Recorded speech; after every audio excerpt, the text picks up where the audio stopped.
Okay, so if Valorant is not opening, Valorant is not starting or launching, I have the solution for you.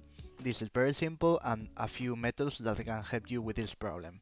Okay, so the first thing you have to do is to go to your desktop and you have to press the Windows key and R, and then you have to write here services.msc as I did. Okay, so a Windows is going to open right now, and then you have to find BGC. So you double click this, then you have to go here in a startup type and you have to select automatic, okay?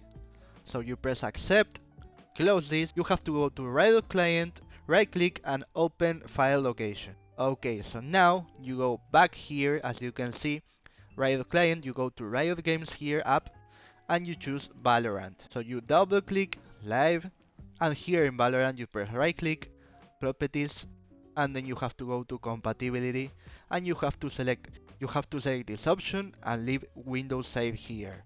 Then you have to find start this program as an administrator, you press it, you press accept, and as you can see, no Valorant will be able to launch. So if this video was useful for you, please subscribe, comment, share, and press the bell in the subscription button, and see you in another video.